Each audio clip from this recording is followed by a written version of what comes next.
Ghislaine Maxwell is currently in meeting with Deputy Attorney General Todd Blanche. So she's actually meeting with high-level officials. I think it's trying to figure out who's gonna. It's like kiss, marry, kill. You know what I mean? It's like well, her lawyer's her lawyer. The mailman. He's actually quite good friends with Todd Blanche, the deputy AG. And look, there's so many psyops underway. Like what you just said, that you wouldn't realize it. But saying, well, we need this release because we're going to get creamed in the midterms. That is an op from the GOP. The GOP seeded that as a way to get people to think toward a goal.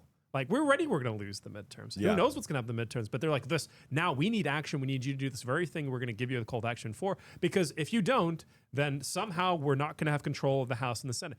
Here's a news flash. And Elijah just talked about this on the show before. We're not getting crap done in those houses anyway. In the Senate and the House, we currently control, and we have the presidency. We're still not getting laws passed. So what's going to change with the midterm victory? One more thing with this. Is what's going to change? What's going to change? That's what I love when people say that, where it's like, hey, it's like trying to convince brown people to like you or whatever. It's like people say, why don't you try to get black people to like you? It's like, I'm not trying to live in a black neighborhood with a bunch of black people that like me. I'm just being honest. I'm trying to live in a Western country with Western people. You don't want to get invited to the block parties? I'm trying to go to the cookout. So like, you're asking, I make good enough food for the cookout anyways. Well, you're just doing it at my house. Well, you ask me why is my goal not something I don't want? It's like, oh, well, you don't want to win the midterms? It's like, what I want is a government that's not occupied. Yeah. And currently speaking, the memes aren't what are getting through. Like, a lot of people wonder why Fuentes, you go on your second point here in a moment, are rising to power. Like, why is Fuentes, gaining political power or exposure? Well, it's a myriad of reasons. I mean, why is this clip getting played on CNN? Well, it's the Richard Spencer treatment. It's like he's going against Trump. They say, oh, look, and I know Fuentes is not a Nazi. I'm not saying he is, but they go, look, even the Nazis are against Trump. He's failing everybody. This Epstein stuff is such a big deal. He's willing to let down his Nazi army. And really, that's not why. So that's why they're pushing him forward. But what's really happening, and the algos push him because he's good for the algos. But why is he? People like him? It's because he's saying the truth. Okay, he's just saying the truth. He's authentic. Yeah, he's saying the truth, and he's not paid by anybody on the outside. So, and that's what people will tell me. Oh, I hate him. It's like, okay, well, he was a prick to you. Okay, whatever. And it's like, well, like even the people that are the leftists, well, he's gay. Okay, but he's not. But also, if any of that's true, if he was a prick to you, if he's gay, whatever your gripes are with him, is he lying? Because the problem with the politicians is that they are worried about appealing to you to like them, but they're not telling the truth, right? And I think there's a lot more of these people that are realizing that, which is why the gatekeeping has become so strong, and why Ukraine matters so much, or why the Epstein files matter so much. If they can't prove to us that they have control of the system, that's more important than even looking right. This is how serious it is for them. They're at a point of losing control. And what Nick is pointing is who's controlling the system. And they've spent all their time trying to get us to like them. And I believe now that they don't care anymore, they're willing to drop approval ratings.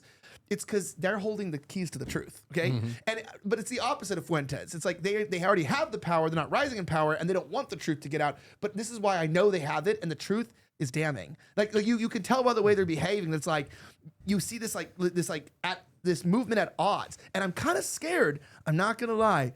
I'm kind of scared that just like the Dems said they were willing to collapse the economy, or that the elites put the global economy to a halt during the 2020 era, these people are willing to do some crazy ass shit to keep their power. They're willing to. You've seen the plans for Ukraine? Like they said, we can't lose Ukraine because we'll lose the international global alliance. So they will just put kids into a meat grinder and put hundreds of billions of dollars into a war so that you can have anal sex with someone in Tel Aviv. Like that's madness. True but freedom. I'm saying what lengths they'll go to. And I know you're saying that, but that's the narrative part. It's like these people are hiding something very, very, very secret, and it's out in the open, and there's nothing we can do about it. We don't have the power. I don't like that. 100%. And I think every single one of us, we vote our conscience. We vote to change this world so that our children would grow up in something better. I mean, it's very, very fundamentally honest, I think, from our perspective. It's not from theirs. Ukraine, when I was based over in Europe, Ukraine was where you went to have sex with hookers and like to traffic things and get drugs. That's why you kept going? No, I have not been to it. But the point is that Ukraine, if people wanted to help Ukraine, it was to, maybe to address the corruption that has led to that country, being the center of this. And this was before the war. But there's so many weird things happening behind the scenes. You think about Ukraine specifically. there is such a weird push to keep this global homo alliance together that the White House is calling Candace Owens allegedly, asking her to drop the story that she's claiming that Emmanuel Macron's wife Brigitte is a dude, and that Emmanuel Macron is a closeted homosexual who slept with his male teacher from youth. I mean, she alleges the White House called her. I think of all the things that want the White House giving a crap about, this is probably one of the last things they care about, but they cared enough because of France's role in that alliance.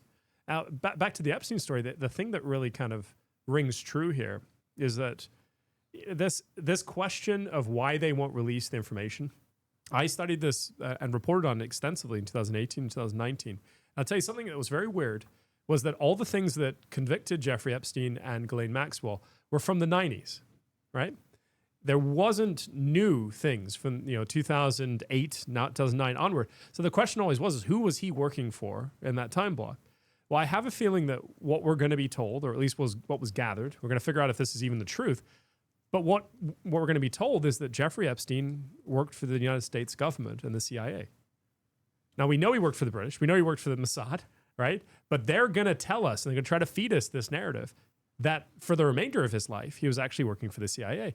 So for obvious reasons, this is going to cause major problems and nationally for our identity, is that, okay, so we built up this huge figure that we said is the worst monster pedophile, like Mossad blackmail operator, right?